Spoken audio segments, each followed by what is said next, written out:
I think maybe we need to start adding a disclaimer to our videos. A disclaimer? Yeah. You know, like a little warning at the beginning. Oh, and what would this warning say? It would let everyone know if they need to be a serious audiophile to watch. Oh.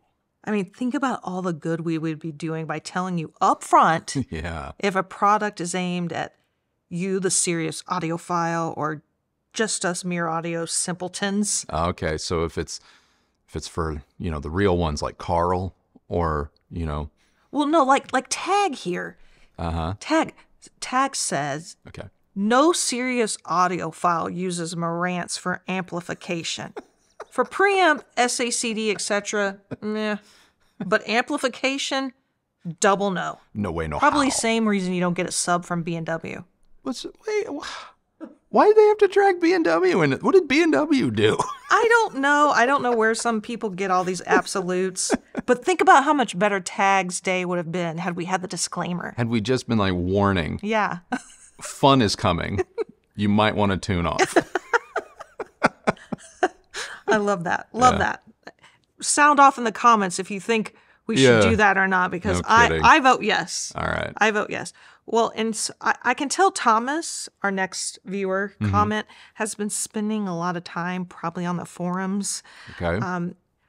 At Thomas says, I feel like this would be for someone who's arguably an audiophile or really into quality equipment, who probably needs it for a bedroom or an office where they don't want a full-size setup, that maybe they need at least bookshelf speakers, and they would need to be decent enough to rationalize $1,000 minimalist streaming amp. Or is it meant for those who want to hide their amp behind their big TV? I don't know. I'm definitely not their audience, so what do I know? Okay. Two quick thoughts about that. This notion that there are products now that are more serious, but for very specific uses like bedrooms or offices. Not to say that people don't have bedroom or office systems. I'm not saying that at all. But this notion that there are now tiers of system based on the rooms they go into, why can't something just be good? That's kind of my question. I get the logic. I do. I get the logic behind like, oh, this is for a secondary thing there, whatever. So I'm not picking a fight with the person that left the comment. I'm not. And I'm not picking a fight with anyone watching this. But good is good. And $1,000, $500, $15,000, however much you want to spend for whatever room you want to have sound in, it's an investment. You're spending money. It is a luxury and you're spending money. So this like, oh, it's good enough for this. It's like either a product is or it isn't, at least in my opinion. I mean, I agree. I agree with that. I think sometimes, yes, you can make a case for a product being better suited for certain places in your house or for certain use cases.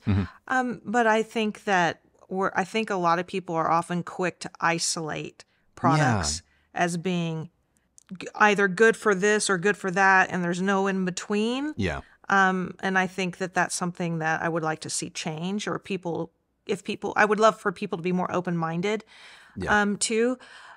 Johnny JB says, interesting product, especially for someone like me who is thinking about my future small home theater. But at this point, why 5.1 or even 7.2.4 amps, like amplifiers, why don't they exist? You have AVs as an option, but I wouldn't use all of their features. Just the amp and an HDMI ERC port would be enough. My TV can handle the rest, or did I miss their existence? No, oddly enough, I consulted years ago, and I do mean years ago. I can't disclose the brand, I don't believe, or I don't want to, but I consulted with a brand on the creation of a multi-channel amplifier that just had an ARC input because it let the television and all of that do the decoding. Never came to market to the best of my knowledge. I never got a sample. I don't even think a prototype was made. But on paper, we took it pretty far. Because it was an interesting concept for me, because I'm with you. I'm with you. You kind of have a lot of that stuff built into a television. And I always thought, like, AVRs are really hard for people to kind of buy or house or understand, but no one's afraid of a television. No one's afraid to hook up a TV. No one's actually afraid to spend money on a TV. And a TV has a lot of AVR-like features in them. So why not see if we couldn't capitalize on that and have just multi-channel amplifier that took the signal from the television, just add speakers. Didn't Anthem just release a product, the Slim or something? Yeah, based on what I can do this, basically what you just described? No, I mean, kind of yes and no. It's a little bit more of what appears to be a very just small AVR. Which in that case, I mean, you've got the Cinema, what is it, the Cinema 70 from Marantz, which is, I think, $900, which is a 7.2 AVR in a very slim form factor. I mean, I get what the person is asking for, and I understand that maybe you wouldn't use all of the features and whatnot, but similar, something very close kind of already exists, and Marantz happens to be one of the companies that makes it. So maybe you're a candidate not for the M1, but maybe a better candidate for the Cinema 70. I don't know how to say it. Neneator? Nenneator. How would you say that? Neneator? Neneator? The Neneator. Okay. I don't know. Sorry if it's wrong. What's a Neneator? I don't know. Anyway, that person has had their M1 for a week. Oh, okay. And says, I'm very impressed. Yeah. It's easy to use and sounds amazing. Yeah. I put mine on 80% of max volume because I'm nowhere near that output when reaching 90 dB. Okay. It drives my monitor Audio Silver 200 wonderfully. I mean, I got nothing to add to that. I'm with you. It's one of the easiest products to live with that we've had in a while. I happen to think it sounds fabulous. I haven't paired it with a pair of speakers that we've had in-house that it hasn't sounded really, really good with. I didn't put it on the 801 signatures. They had been sent back before we really started to dig into the M1. But everything else, from the Titans on down to Lumina 2s, it's been phenomenal. Well, I had something to add to that. Okay. That was going to be my lead-in for my review. But, oh, gosh, I'm sorry. But no way. Let's hear more about what you think. You paused. I thought you were asking for my comment. Oh, I know. Guys, if I breathe longer than 2 seconds, it's like Andrew's welcome mat to start talking again. All right. So what's now your for review? my review. Yeah. I really, really like it. Mm-hmm. Oh God, I love you. I love the virtual mode. Yeah. It basically turned the Bauer and Wilkins 705s into like a surround sound like speaker. Mm-hmm. I may have even preferred them on the M1. I know you haven't done that review yet, and I might be spoiling things, but Wait, preferred them on the M1 compared to what? Anything. Oh, anything. Like what the virtualness that it created out of on that speaker. It's a really nice pairing. It was good. It's good. I thought watching TV and movies with the M1 was really, really fun. Mm-hmm. I think home theater systems can be a bit of an eyesore, so it was really nice to have a home theater-like experience without all the cables and speakers around the house. Mm-hmm. So if you have a significant other who doesn't want to see all of that, but you want to have some sort of really quality experience, I would definitely consider looking at the M1 because it's sort of the best of both worlds. And if you are the type that would never consider a soundbar, or you don't maybe have the space or the budget to go all in on home theater, I think the M1 is a really nice middle ground sort of landing point. Mm-hmm. I also thought music sounded really good in virtual. I know you were like, it's okay. 75% of what I played, I will agree with you, virtual didn't monkey with it. But there were a couple of tracks where, for whatever reason, the virtualness of it just took it in a direction I personally didn't like. Which tracks?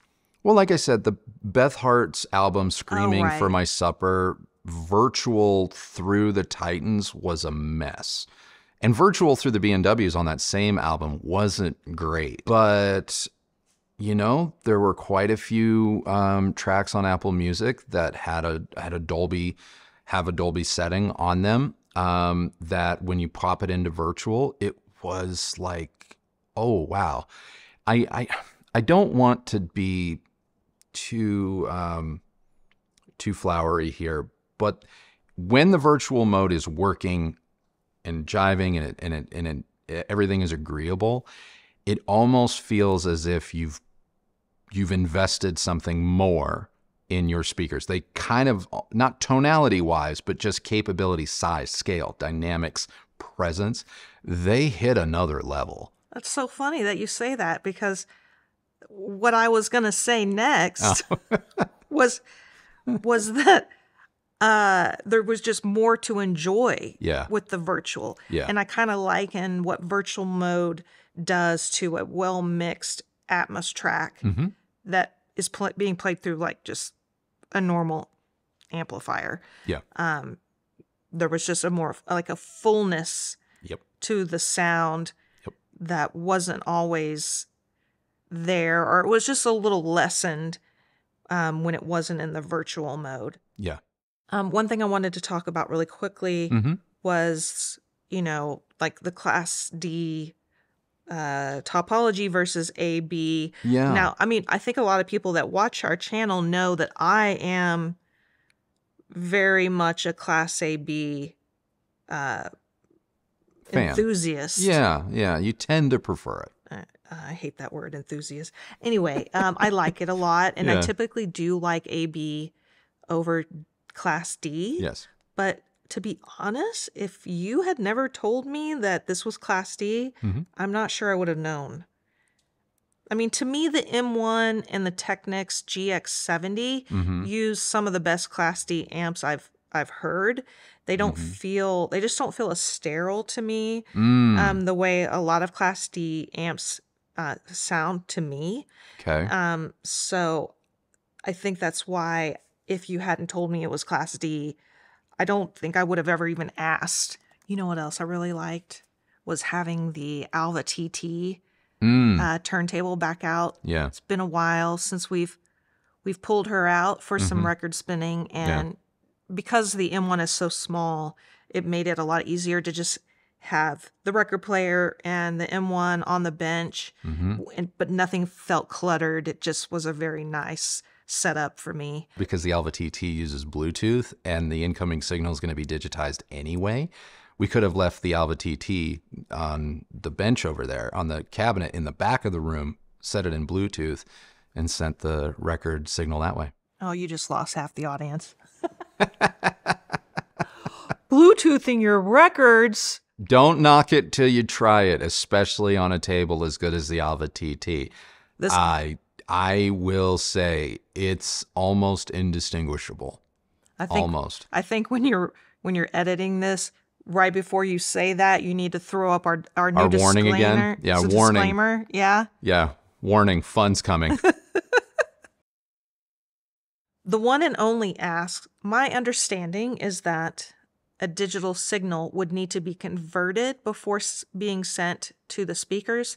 How would that work without a DAC? And then John Nolson quotes one of your, quotes you in a timestamp and says, no DAC exists in the M1 signal path. That makes no sense. Where does the analog signal that is being sent to the speakers come from? Again, it is my understanding, and this is from Marantz, and if you look at that timestamp, I do say source Marantz. They're the ones that said that there's no DAC in the signal path. Now, They may be speaking about the incoming signal path in terms of what you connect to it. I don't know. They didn't get granular with me in their explanation. From what I understand, based on what I was told by a Marantz representative, because I did ask, was that the M1 keeps as much of the signal in the quote digital realm throughout its time, call it, inside the M1. I'm not saying that there isn't potential for some type of last minute analog conversion to exist. Like I said, they did not go into detail on that. But what they did say is that as a signal, if it's digital and it enters through HDMI, USB, Ethernet, or AirPlay, Bluetooth, whatever, streaming, as it enters, it stays. It stays like that. And even analog signals, in this case, are Alva TAT or whatever, it's going to also be converted into that digital package, and it's going to stay there throughout its time, which is why you have the ability to do things like base management and all of that, because it's all handled in the digital realm. As for what is being done, how it's being done when it hits, call it the speaker terminals, I don't know. I don't know what they're doing exactly. Is there a conversion that's happening? Maybe, likely, sure. I'm not an electrical engineer. I am also not the amplifiers designer. That's the best I got. That's the best I got. Maybe it's not the answer that you want, or it's not as detailed as you want. For those types of things, I would highly, highly, highly encourage you to just reach out to Marantz. In my experience, they've been, they are pretty good about answering questions. So that's what I would recommend. Well, maybe go into something a little easier to answer. Kirby asks, does it auto switch source when you turn on the TV? Out of the box, yes, it is controllable. You hit power on your TV's remote with an HDMI connection. It'll power everything on. It will default to the HDMI. Chulwu has a gaming question. Oh, okay. Can you comment on how virtual mode works or not for gaming? I'm not much of one, but I hear gaming can be a very good test for surround sounds, real or virtual. Yeah, I will say, I was kind of prepared for this question because I saw you leave it, and KRISTI encouraged me to carry out this test for you. So I did. I gamed PS5 going into Samsung TV, ARC, ERC out to the M1 in virtual mode. And I played The Last of Us 2 Remastered. And I gotta say, in virtual mode, holy crap, it was way easier to identify locations of bad guys and zombies and whatnot, clickers and what, through the M1 than it was through Sony's own Bar 9. So I was very impressed. I was actually really, really, really impressed with the virtualization on Last of Us. And one of the tests that I like to do, I've beaten the game so many times that I can skip ahead to various chapters. So I skipped ahead to one of the chapters towards the end. I don't want to give anything away if you've played the game, but I'm able to lay a bunch of like trap mines. And so I kind of surround myself with trap mines, and then I pick up a bunch of bricks and I start throwing them in certain directions, even behind me. And then I just crouch down in the grass and I just wait for people and things to start to approach. And I just kind of judge like how well and, you know, where I see that they're coming from. And then I'll just kind of turn Ellie in a circle. So if I kind of feel like it's coming behind me, I'll turn her in a circle. And if I see someone there, then, you know, props. And so virtual did really, really well in this case. So I was really happy about it. Chief Gutmaster has a question about their ripped files. Okay. They say, I understand I'm probably in a very small niche, but all of my CDs are ripped in lossless WMA, which the WiiM can't decode. Can the M1 decode this format? And can you make playlists from your ripped CDs stored in a NAS, or in this case, in an HDD attached to my router? As far as file compatibility, you are going to have to consult with the manual because I just can't stay on top of what every single device supports. I know that you can connect a NAS drive to this. I don't have anything stored on a NAS. We don't run that type of system here in the house yet. I used to have one of those, but now we don't, but we probably are going to be going back to something like that soon. I know it's all technically possible, but is it specifically possible with your specific use case? You're going to have to consult the manual. Okay. Ben needs some clarification from you. Okay. I did not know that you think different amps are incapable of changing the size of the speaker's soundscape. I can tell you knew this was coming. That shocks me because I myself have heard amps change the speaker's image width and depth many, many times for decades now. Maybe you misspoke or I'm not understanding correctly. I believe we've gone over this a few times in some of our previous Unplugged or live streams, but here goes.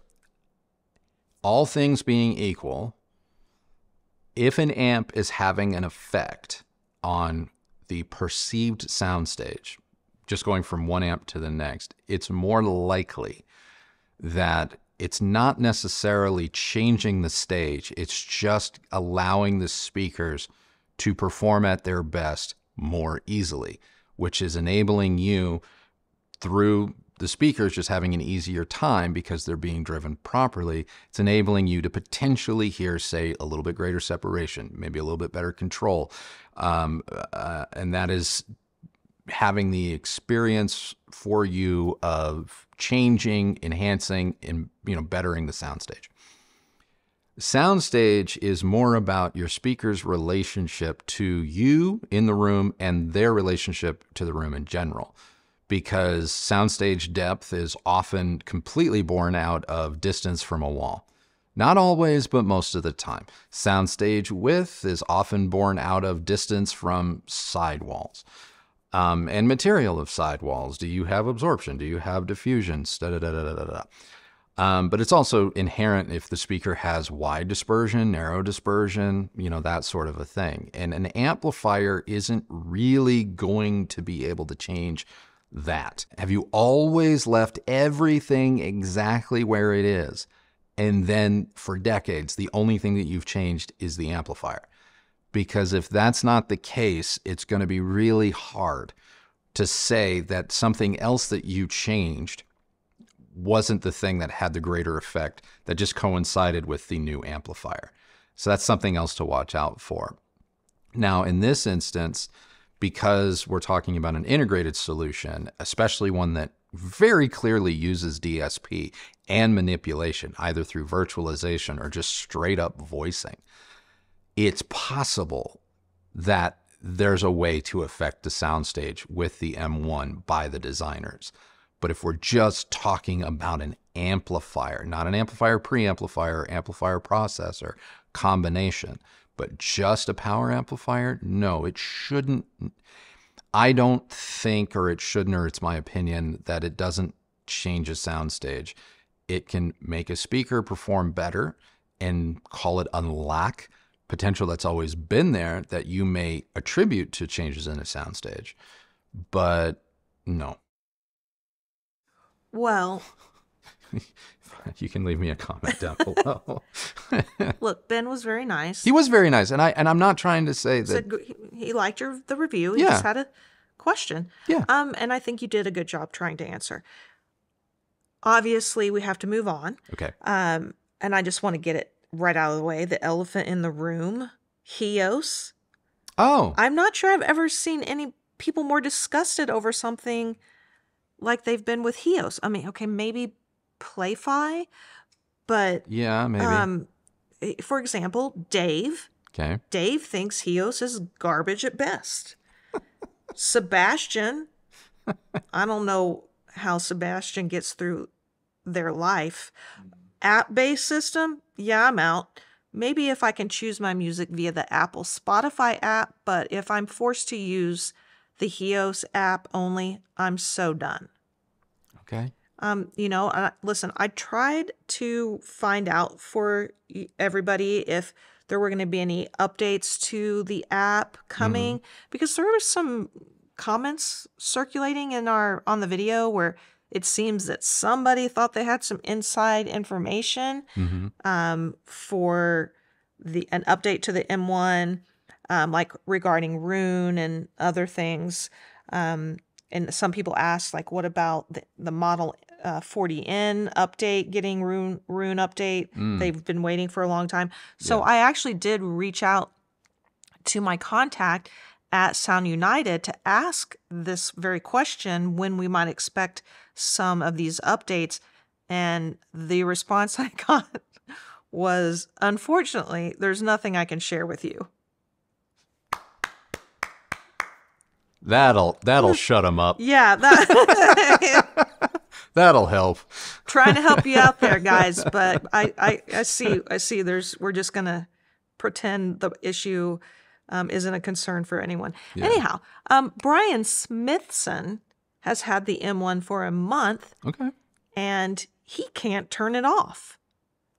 He goes, wait. As a positive or negative? He goes on to say, okay. I mean to say, I'm constantly listening to it. Okay.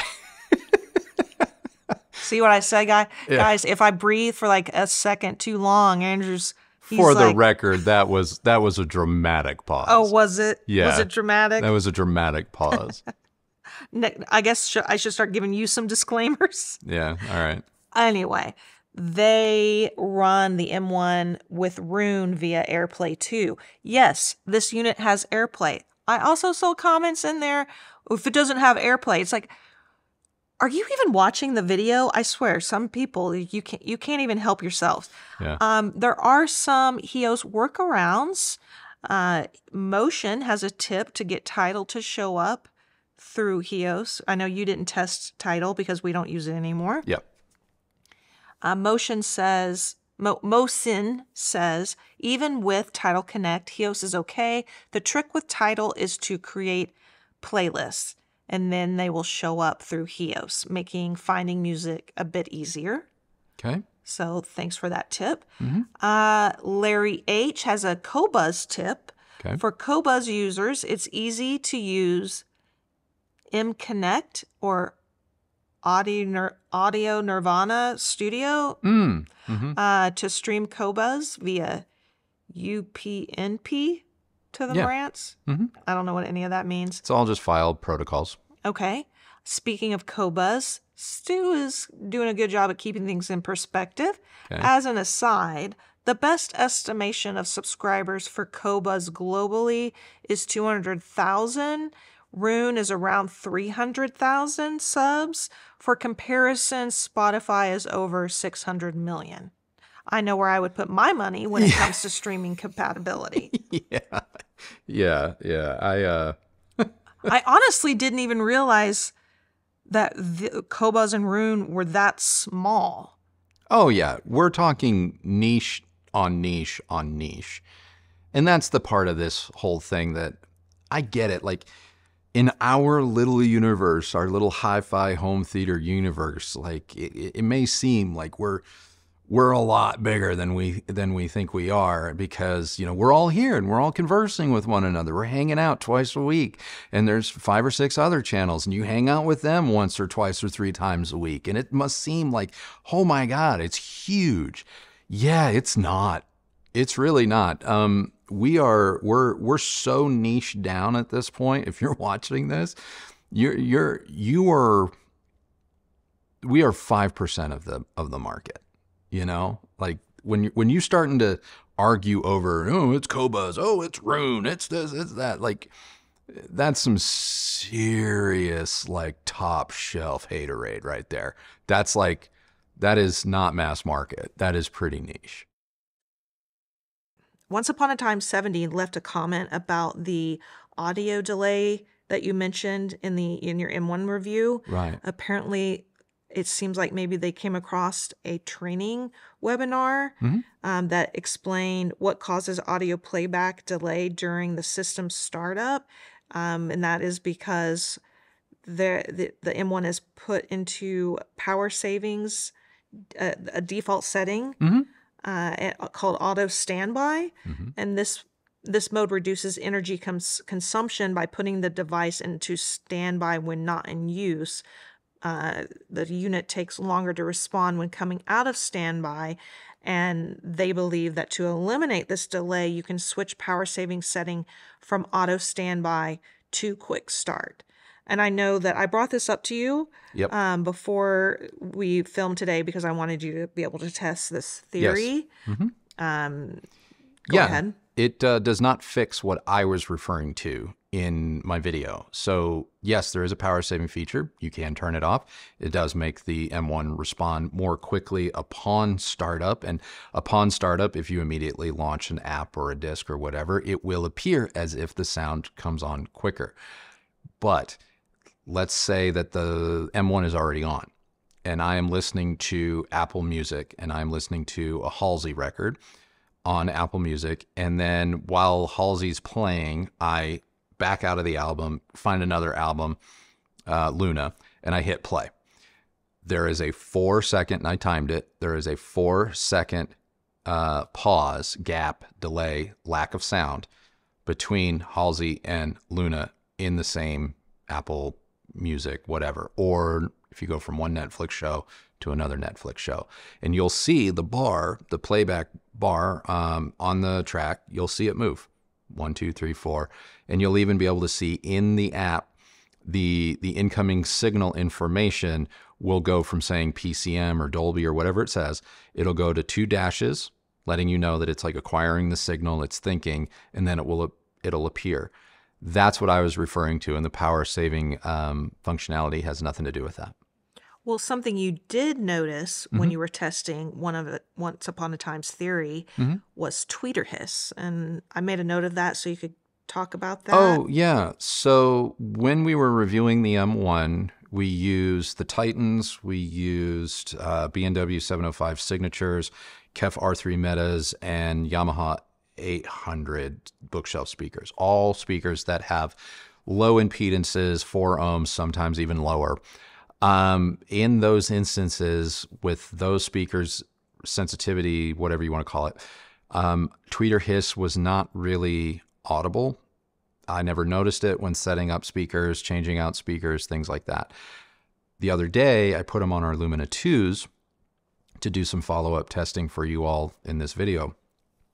And while I was connecting the Lumina 2s, I just happened to be my ear like right there. And that was the first time or first pair of speakers where I was like, oh, there is faint hiss from the tweeter on the Lumina 2s. So it is possible that the M1 is not stone cold silent if you're going to use the M1 in a desktop setting where maybe you're 18, 24 inches from the speaker and you are using a more efficient speaker because maybe you were using a amplifier like a Fosse or a WiiM that likes a more efficient, easier to drive speaker.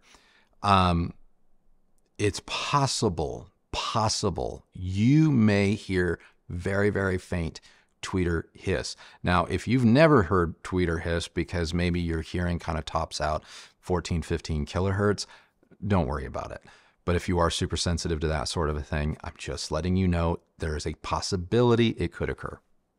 Well, time to get into your favorite part of our Unplugged section, which is the missed comparisons, which I have to say, I don't think I've ever seen more questions about comparable products than in this particular video. Didn't we have like 4 or 5?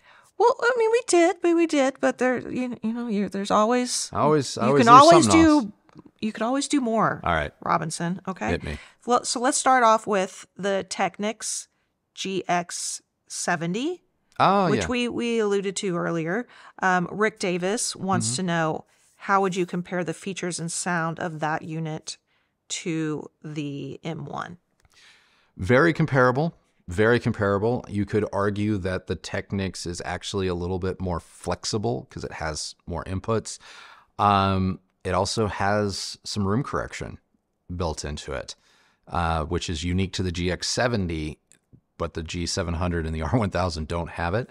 So in terms of flexibility the GX70 is going to, quote, win. In terms of app support, streaming, it's really going to just come down to how do you prefer to use a product.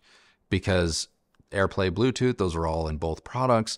Whether you like the Technics app, you don't like the Technics app, you're willing to work with it, work around it, vice versa with HEOS. It's really going to come down to personal preference. Sound-wise, very similar, but I will argue while the GX70 at 35 watts stereo, if I'm not mistaken, was shockingly powerful for low wattage, if you are at all concerned, if you have, call it range or watt anxiety, go the M1 because it is more than triple the power. And it doesn't appear to have an issue with lower impedances. Not that the GX70 did either. That was one of its benefits, I guess. But if you're like, I want to make sure, I want to leave no doubt, then go with the M1. Well, the next few are all within the Marantz family of products. Oh. Randy Perkins asked M1 versus Model 40N. Is quite a price difference, but is there a significant difference in sound? Sound-wise, yeah, the 40N is, in my opinion, it's going to sound a little bit softer around the edges. I don't want to say blurry, but it's just not going to be quite as precise. That separation's going to have a little bit more bleed to it. Just not as precise. It's probably going to sound as if the sound sits back just a little bit more so than the M1, and it just isn't going to feel quite as confident. Can be still really, really good. In fact, the Model 40N may give some of you that warmth when audiophiles like to talk about a warmer sound. Not that the M1 is bright or brittle or lean. It's not. If you compare it directly to something like the WiiM, you'll understand like, oh, that's lean. Here's more neutral now. And then the 40N would, at this point in that three-way head-to-head, the 40N would probably, I would say in a blind test, more and more people would probably describe the 40N as warm against an M1. Well, Pedro, Eric, and Richard are all considering the Marantz Stereo 70S. Mm-hmm. Pedro says, from Insta to here, I'm still in doubt between the Stereo 70S or the M1. Edit not having a remote, it probably is one of the things that puts me off. Eric says, I think the Stereo 70 is a nice product, but it does not have Dolby Digital Plus. The M1 does have that. I think that is an added value for the film experience, but I do like the 70s view. Maybe they mean like the size, the look of it. Yeah. I don't know yet. I'm looking for something for film and music. I mean, for film and music, the M1 is, in my opinion, going to be better than the Stereo 70S, but you should equally be considering then the Cinema 70, which is an actual AVR that sits in the same chassis as the Stereo 70. They look almost identical. Yes, the Cinema 70 is not quite as powerful as the M1, but depending on your needs, you may still be fine. And so if you are worried or want to maximize the cinema experience, the maximum flexibility is going to be with the Cinema 70, not the M1. Now, if you're like, no, you misunderstand. I'm never going to go to more than 2 speakers. Then yeah, the M1 over the Stereo 70S. If you know that you want to also include a healthy dose of movies in your listening diet, no problem. As for the Stereo 70 versus the M1 and the lack of a remote control, understand if you are using an HDMI connection, at any point, you can use your existing TV remote for power and volume and whatnot. But if you're like, oh no, I'm never going to connect the M1 to a television, so it's moot, then yeah, you're going to use your phone as the remote control. And if that's a deal breaker for you, you have to use the Stereo 70. You have to go with the Stereo 70. Richard says, currently we have the Cinema 50 in the living room running 5.1 with 4 Klipsch KG 3.5s and an R12 subwoofer. Okay. In my office, I have a HEOS amp powering 2 Klipsch Synergy B2 bookshelf speakers, while the HEOS amp works fine connecting and listening primarily streamed music. Most of the time, the same thing that is being played in the living room because our house is very open concept. I had made my mind up on a Stereo 70 as an upgrade for style and sound, but then both the M1 and Stereo 70 appear to be similarly priced.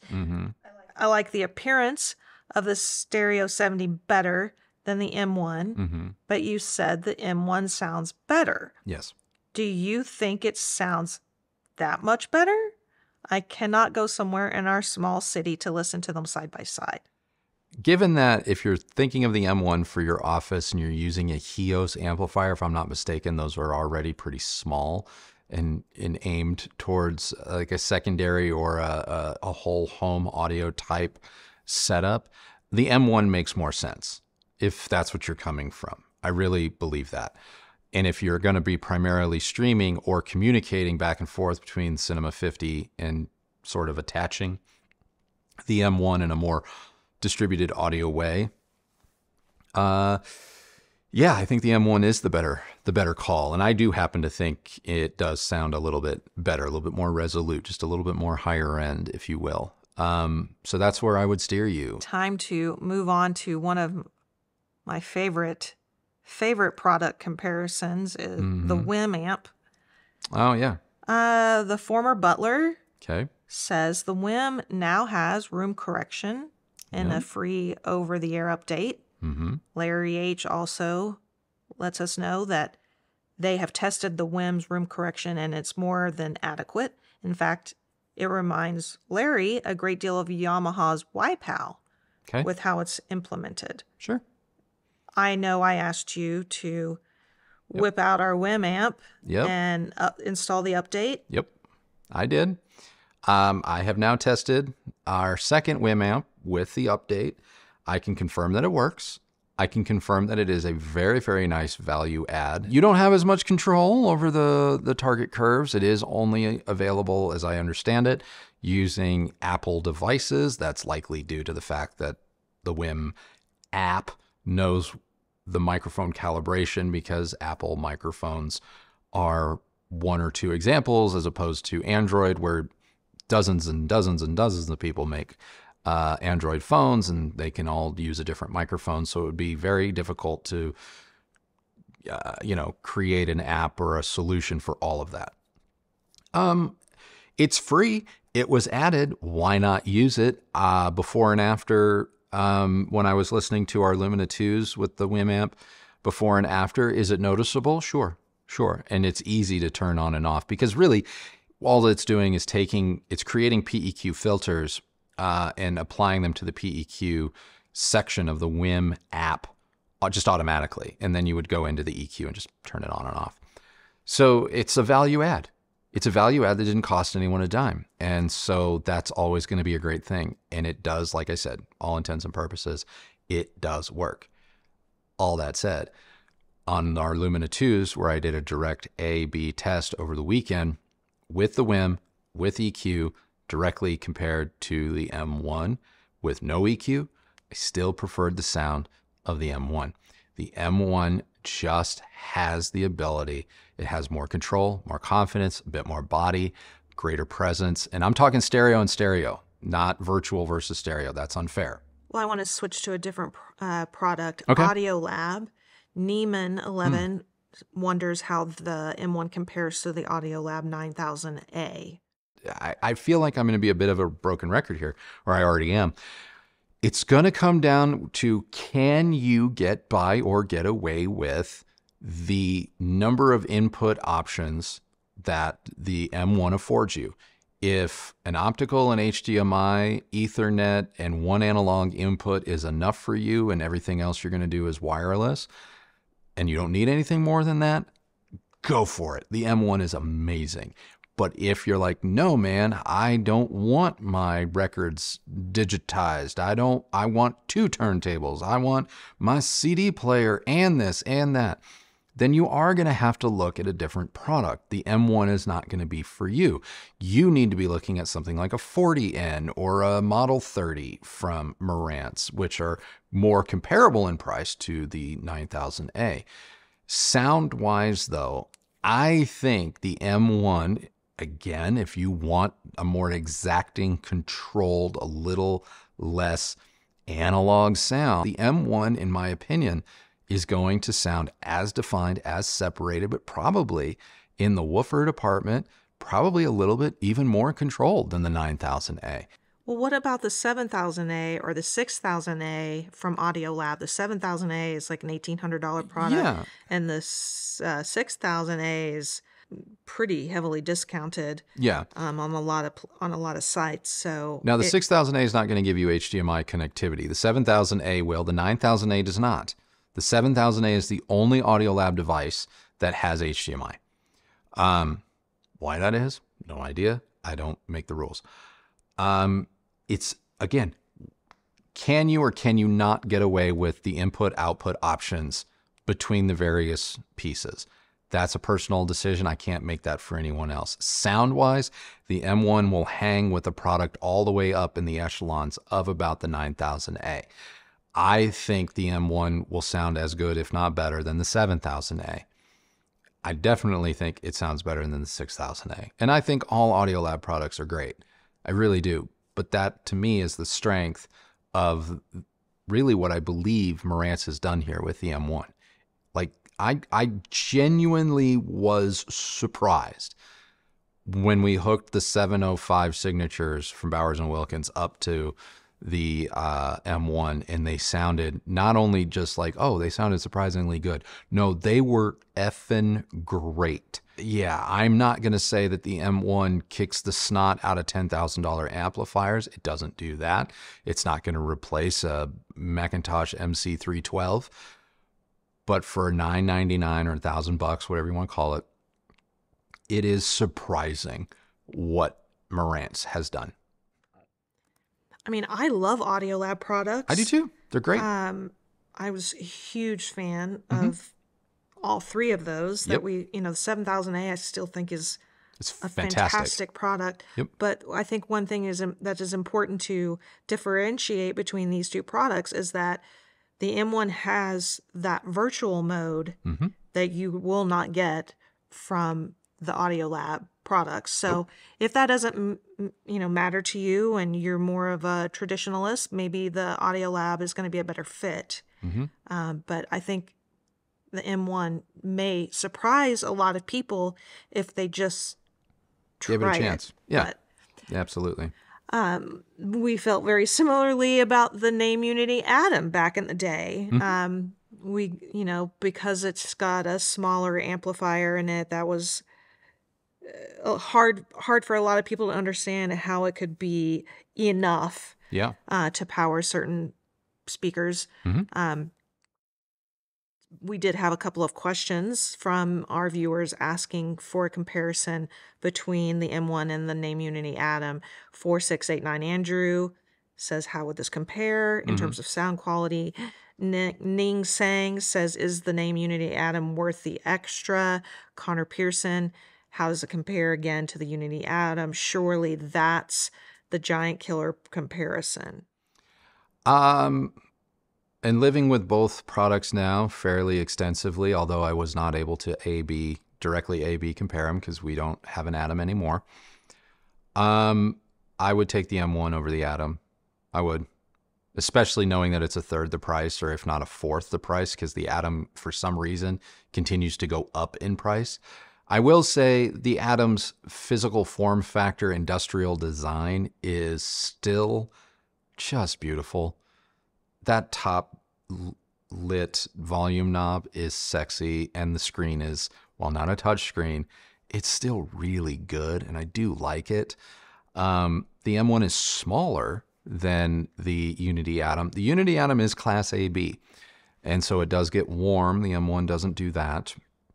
The UNITI Atom is 40 watts, 8 ohms, 80 watts, 4, whereas the M1 is more powerful. In terms of flexibility, I believe the UNITI Atom gives you preamp outs, but you also have to maybe use that for your subwoofer because it doesn't have a sub out, and the HDMI input on an Atom is an optional extra. And so you'll end up spending more for that connectivity. The Atom has a really cool remote, has the NAIM remote, and that it is pretty great. And it is able to interact with streaming services using the remote or the manual buttons on the front panel. So you don't always have to pull out your phone. There's some give and take here and there. But in 2024, the M1 scratches the exact same itch that the Atom did for me in 2020. And it does so at a third or a fourth the price. And I think it sounds actually as good or better. M1 would get my vote. Jeff Heon asked about the ARCAM A25. This is pretty much the amp I've been waiting for these last years. HDMI, small form factor, and excellent sound. I believe, speaking about the M1. Yeah. I was gonna say, nevertheless, I'm still feeling torn between this and the ARCAM A25, which has bare functionality in comparison, but got rave reviews regarding sound quality. A25 is incredible. It's absolutely incredible. It sounds so good. I will never take that away from the A25. If I were on the market for an ARCAM product, or I was, like I said in my ARCAM review, if you are in any way intrigued or want to know more or have the ARCAM sound in your life, wait. Just wait. Wait until September or October of this year, because the A25 with all the fixins is a comin'. And it will be more expensive than the A25 by like $500 or $600 to start, and then it goes up from there. But wait, just wait. One last question. One? Okay. The Sonos amp, BLD999 asks, is there a reason there was no mention of the Sonos amp? Is there a review of the amp in the pipeline? There is a review of the Sonos amp coming. Is there a reason why it wasn't mentioned? It wasn't mentioned because every single time I go to plug that in and genuinely sit down and start putting mad hours on it in order to bring you a review, email or phone rings, and, you know, Sony Quad, you want to review it? Well, yeah, I do. And so the Sonos amp at this point is several years old. It's been covered to death, and I do understand, and I really love that there are a number of you that want my opinion on it, and so I do want to bring you that review. I do. It's just, honestly, it keeps getting bumped off the schedule because there's just a few new things that have come up that we have the opportunity to talk about, and so that's the only reason why. We have one. I am certain it is all that and a bag of chips. But I'm not prepared to bring you my review of it yet, but it's coming. I honestly forgot. Well, I didn't. Oh, okay. Every time I go into the storeroom, I'm like, it's right there. It's top shelf looking right at me going, hey, I was on the schedule 3 weeks ago. What happened? And then I go, well, all of this stuff happened. I've been taking the blame in the comments. I've been saying, you know what, that's on me. I forgot about it. No, I haven't forgot about it. It is sitting there on the on deck shelf, just like 3 or 4 other products. Well, there you go. So, I am no longer going to take Take responsibility. that one. I'll take that one. All right. That's great. Well, that's it? Yeah, that's that. Well, I mean, I'm sure there was more, but I had to stop at some point. Had to stop at some point. All right. Anything else? No. I look. I think it's a really great product. I was pleasantly surprised and actually a little bit taken aback by the M1. I was like, oh wow, okay, I'm into this. So. A couple of people said that they have it and they haven't been able to turn it off. I get it.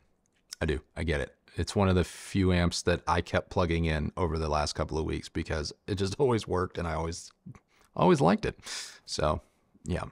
I loved it. Yeah, it's good. It's really good. So, all right, let's wrap it up. Bye. Bye.